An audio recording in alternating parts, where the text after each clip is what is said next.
All right, guys, just got back from a marketplace deal here. Apple IIe and monitor, a bunch of games, including Ultima 1, which looks to be complete. So that's really exciting. I haven't really got to look at anything. There's also a bunch of video game stuff. So we'll go into more detail back in the house and yeah, let's see if any of it works. All right, guys, we're back at the house and everything is working. I'm very thrilled with this purchase.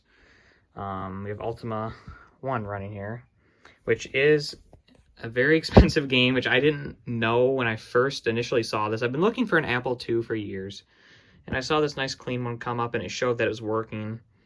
So I'm like, okay, you know, that's fantastic, you know, and it was $300 for the Apple stuff.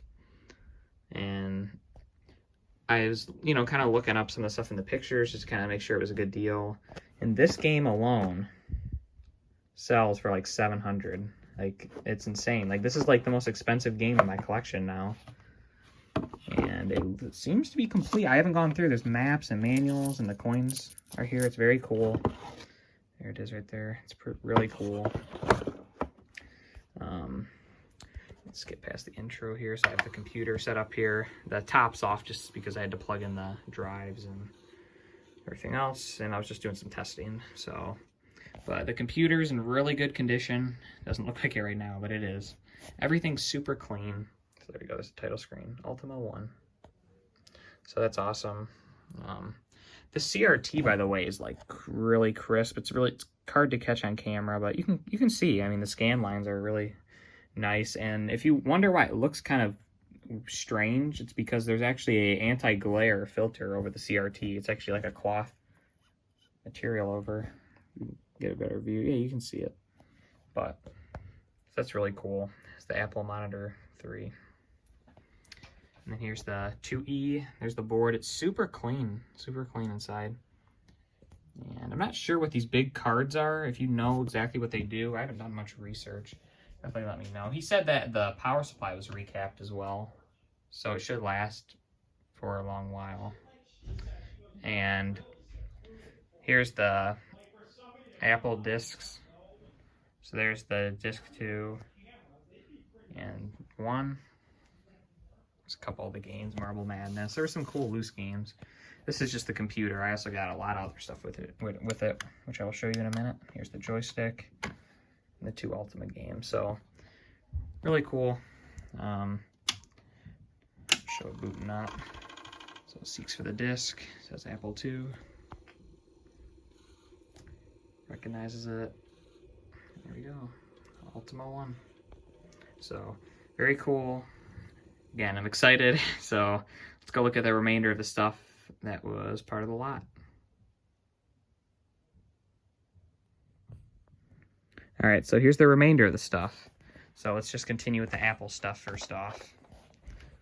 So we got a lot of the manuals, like there's the monitor manual as well as some of the software. Those are all for the games.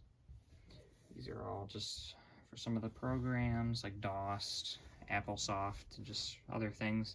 I'm excited to learn a lot about this. I don't know much about old Apple stuff, so if you have anything to add to this or if you see anything that's really interesting, definitely let me know because I'm not an expert. Here's a serial little add-on with the clips. Here's the top plate.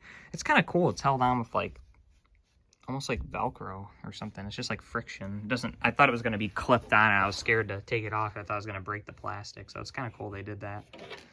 And then this is really cool. This is the monitor stand. So you put this over the computer, and then you put the monitor on top, and it just kind of, I guess, takes some of the load off the top of the computer. So that's pretty cool. Very rare too. These are going for well over 100 alone. Then here's the printer, which is cool. It's a dot matrix printer, and he had a video he showed me that it was working. I don't know if there's a model number somewhere back here, but pretty cool. I guess that's what you would need the serial adapter for. I'm not exactly sure. And then there was a multitude of loose games here. There's definitely some bootlegs in here, but some real ones. There was like Indiana Jones I saw. I mean, I haven't really gone through it. I just kind of got this stuff, and then this video game stuff. You guys might be like, oh, what is all that? That wasn't part of the initial deal. We got to talking with him, and he's like, oh, I have all these old video game systems too. I'm like, okay, I definitely am interested in those as well. So we agreed on $250 for all this stuff. So I felt that was pretty fair. Got an NES and a couple games. Mario 2 and Mega Man 3 being the good ones. Super Nintendo, kind of yellowed, but 2 nice OEM controllers. Some good games for Super Nintendo. And the manuals, that's pretty sick. PS1, 2 controllers and the wires, and a PS2 with the controllers and whatnot. There's also the vertical stand, which is pretty cool. You never really see those. Those go for like $30 alone. And the PS3 media remote. And then for the PlayStation systems, he had the, which kind of sucks, he had the games like this. So it's just like the manual and the discs for all the PlayStation games. Let's kind of flip through them quickly here. Hercules is good. Wipeout, Gran Turismo, Final Fantasy VII has all the discs and the manuals. Wipeout XL again for some reason. Looks like that's it for PS1. And PS2, there were some good games as well. Final Fantasy X2 and X, Baldur's Gate, Dark Cloud 1 and 2. The discs are back here, which is kind of strange, I guess. Prince of Persia, Katamari Damacy, Metal Gear Solid 2. So some good titles in here. Never seen this one before, actually. So yeah, just nothing crazy, but still games nonetheless. I'm happy that they're here. Vice City, yeah. So I'm all in on all this stuff, $550, and I think that's a really good price. I mean, just that one Ultimate game alone is worth like $700. So I think we did good on this one, guys. If you like gaming pickup videos and other things, there's many other things here. Definitely subscribe, and for more videos like this. Even though I don't think there will be more vintage Apple stuff in the future, but you never know. It just depends on what crosses my path. Alright guys, thanks again, and I'll see you in the next pickups.